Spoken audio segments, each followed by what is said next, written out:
여러분 안녕하십니까? KJBR TV를 시청해 주셔서 고맙습니다. 지난 시간에 성경 속 인물 가운데 통일 이스라엘의 세 번째 왕인 솔로몬에 대해서 열왕기상 4장부터 6장까지의 내용으로 솔로몬이 왕실과 전국을 관리할 사람들을 임명한 것과 성전 건축을 위한 준비와 완공에 대해서 살펴보았습니다. 이 시간도 이어서 솔로몬 왕에 관한 세 번째로 열왕기상 7장부터 8장까지를 살펴보겠습니다. 열왕기상 7장은 솔로몬 왕이 성전을 건축한 이후에 지은 왕궁과 부속 건물, 그리고 성전 안에 사용될 기구들을 자세히 기록한 장입니다. 6장이 하나님의 집에 초점을 두었다면 7장은 왕의 집과 하나님의 집을 섬기는 도구들에 초점을 두었다고 할 수 있습니다. 열왕기상 7장 1절에 의하면 솔로몬은 13년 동안 자기 왕궁을 지었습니다. 성전은 7년 동안 지었는데 왕궁은 거의 배에 가까운 더 긴 기간 동안 지은 것은 건물의 규모가 컸기 때문입니다.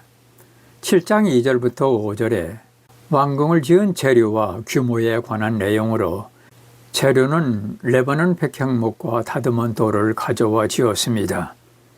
솔로몬이 성전은 먼저 짓고 나중에 왕궁을 지은 것은 긍정적으로 보이나 왕궁의 규모와 건축 기간이 긴 것은 왕의 권력과 부를 상징하는 것으로 어찌 보면 부정적으로 보일 수 있습니다. 열왕기상 7장 1절부터 5절이 왕궁을 설명했다면 7장 6절부터 12절에서는 왕궁의 공적인 기능을 담당하는 주랑과 보좌, 그리고 왕비의 거처에 관한 설명입니다. 7장 6절부터 7절에 또 그가 기둥들로 주랑을 만들었는데 그것의 길이가 50규빗이요 너비가 30규빗이더라. 그 주랑이 그것들 안에 있었고 다른 기둥들과 두꺼운 들보가 그것들 앞에 있었더라. 그 뒤에 그가 재판하기 위해 왕좌를 두는 주랑, 곧 재판하는 주랑을 만들고 그것을 백향목으로 덮되 마루의 한쪽에서 다른 쪽까지 그리하니라. 이 부분은 왕궁의 입구이자 사법적 기능을 수행하는 장소를 설명합니다. 6절에 기둥주랑은 길이가 50규빗, 넓이가 30규빗인 큰 복도입니다.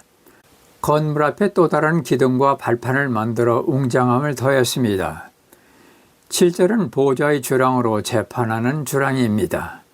왕이 앉아 판결을 내리는 심판의 장소입니다.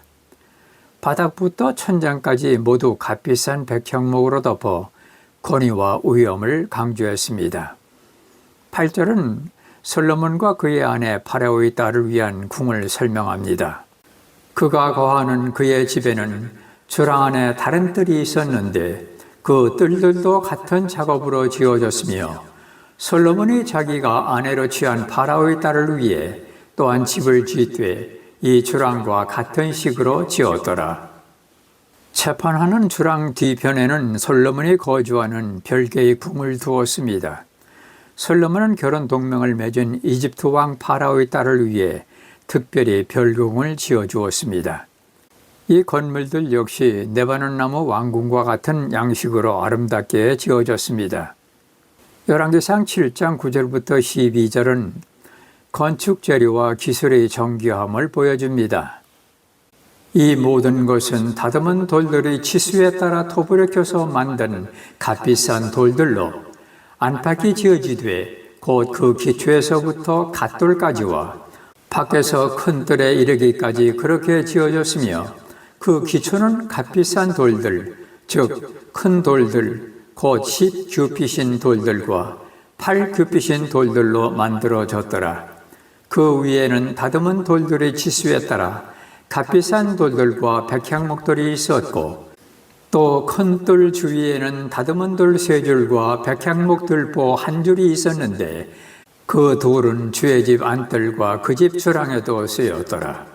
이 말씀들은 외형뿐만 아니라 보이지 않는 기초까지 얼마나 철저하게 지었는지를 보여줍니다. 9절에 다듬은 귀한 돌은 겉만 화려한 것이 아니라 안팎을 모두 크기에 맞게 톱으로 켠 귀한 돌들을 사용했습니다. 10절에 건물을 지탱하는 기초석의 크기가 8규빗에서 10규빗에 달하는 거대한 돌들이었습니다. 열왕기상 7장 12절에 또 큰 뜰 주위에는 다듬은 돌 3줄과 백향목 들보 1줄이 있었는데 그 둘은 주의 집 안뜰과 그 집 주랑에도 쓰였더라. 이처럼 웅장한 건물을 지었으나 7장에서는 이 건물들의 하나님의 임재에 대한 언급을 찾아볼 수 없습니다. 열왕기상 7장 13절부터 47절은 솔로몬 왕이 놋세공과 조각의 기술자 히람을 데려옵니다. 도로왕 히람과 이름이 같습니다. 히람은 놋기둥 2개를 부어 만들어 성전의 주랑 안에 좌우로 세웠는데 하나는 야긴, 다른 하나는 보아스라는 이름을 지어 불렀습니다. 야긴은 저가 세우리라라는 의미가 있고 보아스는 그에게 능력이 있다라는 뜻이 있습니다. 그래서 성전에 들어오는 자는 먼저 이 메시지를 접하게 됨으로써 이 성전은 하나님이 세우셨고 하나님의 능력으로 서 있다라는 것을 암시합니다. 이와 같이 그리스도의 피로 세우신 신약교회와 성도들도 주님께서 늘 보호하시고 지켜주시기에 세상의 권세가 교회를 이길 수 없는 것입니다. 마태복음 16장 18절에 내가 또한 네게 이르노니 너는 베드로라. 이 반석 위에 내가 내 교회를 세우리니 지옥의 문들이 그것을 이기지 못하리라. 열왕기상 7장 23절부터 26절은 히람이 놋으로 부어 바다를 만든 내용입니다. 바다라 부르는 이유는 규모가 매우 크기 때문입니다. 놋바다는 일종의 물을 담는 거대한 그릇입니다.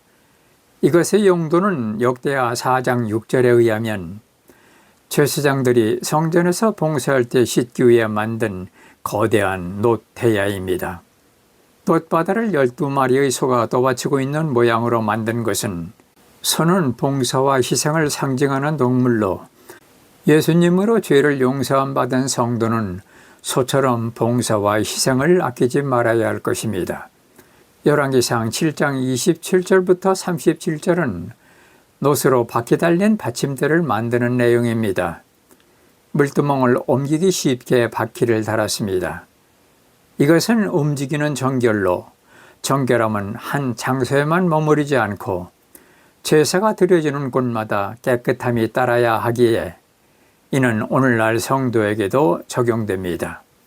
신앙은 예배당 안에만 머무르는 것이 아니라 삶의 현장 속에서도 정결이 요구됩니다. 열왕기상 7장 38절로 39절은 놋으로 물두멍 12개를 만들었는데 놋바다는 제사장들을 씻기 위한 것이고 물두멍은 희생 제물의 피, 내장 등을 씻기 위함입니다. 놋바다나 물두멍은 제사를 드리는 자가 먼저 정결해야 하고 드려지는 제물도 정결해야 할 것을 강조합니다. 열왕기상 7장 40절로 51절은 성전에서 사용하는 도구들, 솥, 부삽, 대야, 등잔대, 대접들과 심지 자르는 기구를 만드는 내용입니다. 열왕기상 7장은 단순한 건축 기록이 아니라 하나님 앞에 나아가는 질서와 거룩함의 원리를 나타내 보입니다.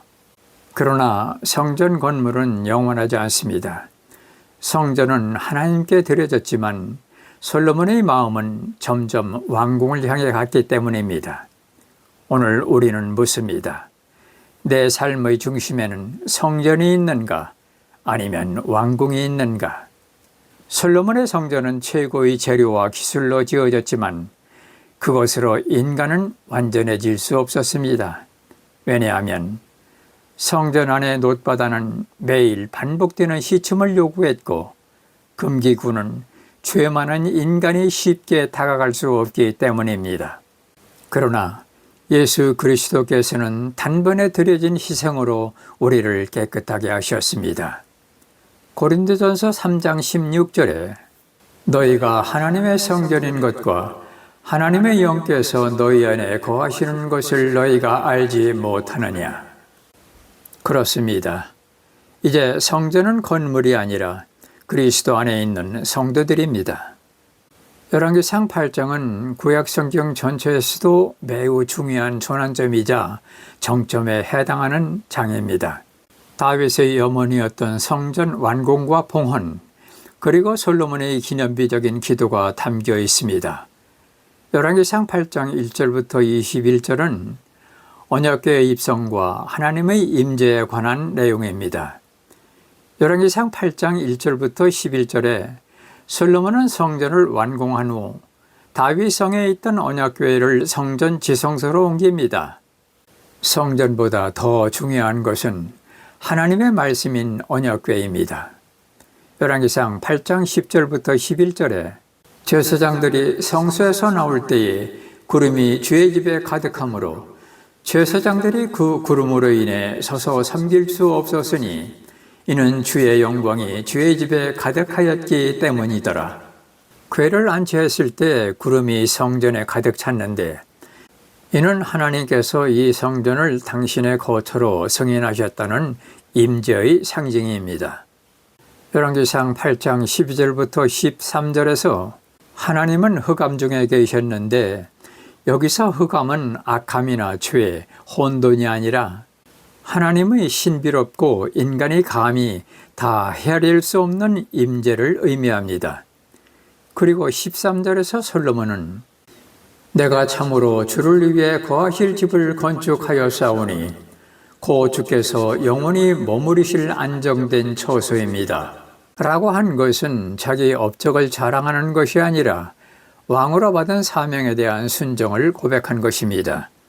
열왕기상 8장 14절부터 16절은 솔로몬이 백성을 축복하고 성전 건축이 하나님의 말씀 성취임을 찬송하고 하나님이 다윗과 맺은 언약의 역사를 상기시킵니다.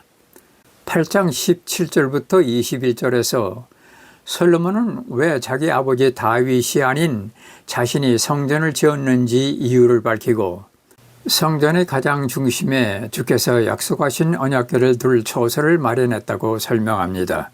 8장 22절부터 53절은 솔로몬이 성전을 완공하고 하나님께 기도하는 내용입니다.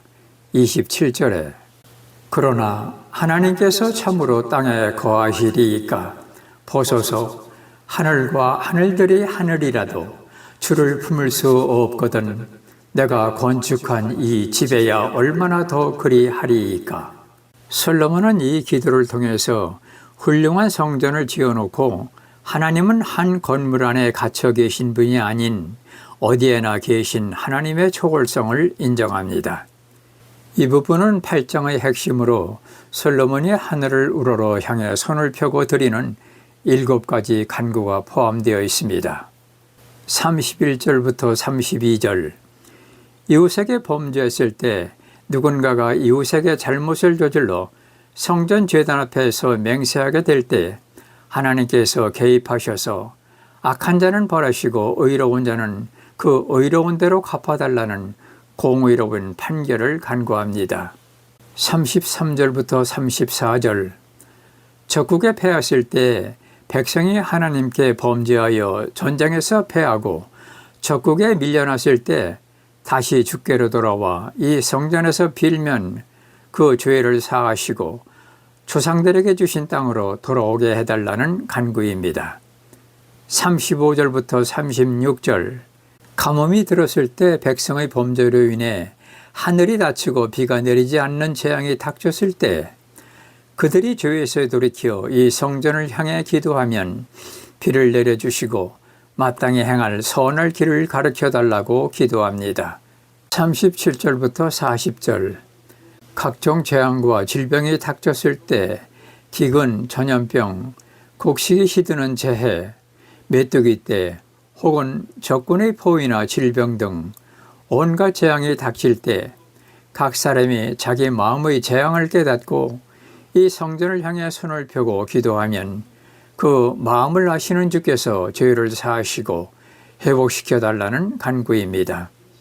41절부터 43절 이방인이 기도할 때 이스라엘 백성이 아닌 이방인이라 할지라도 주의 크신 이름과 능력을 듣고 먼 지방에서 와서 이 성전을 향해 기도하면 그 기도를 들어주셔서 세상 만민이 주를 경외하게 해달라는 포용적인 기도입니다. 44절부터 45절. 전쟁터에 나갈 때 백성이 적군과 싸우기 위해 파송받아 나갈 때 주께서 택하신 성구와 이 성전이 있는 쪽을 향하여 기도하면 그들의 일을 돌보시고 승리하게 해달라는 간구입니다. 46절부터 53절. 적국의 포로로 잡혀갔을 때 백성이 범죄하여 적국의 포로로 끌려갔을지라도 그곳에서 스스로 깨닫고 마음을 다해 이 성전이 있는 쪽을 향해 기도하면 그들의 기도를 들으시고 불쌍히 여겨주셔서 포로로 잡은 자들 앞에서 자비를 입게 해달라는 간구입니다. 솔로몬의 7가지 간구에는 공통적인 패턴이 있습니다. 범죄하여 재앙을 당할 때 깨닫고 주께로 돌아와 기도하면 사하여 주옵소서 하는 내용입니다. 그러므로 우리도 죄를 범했을 때 용서를 구하는 기도를 해야 할 것입니다. 열왕기상 8장 54절부터 66절은 솔로몬이 백성을 향해 축복하고 희생 제물을 드리는 내용입니다.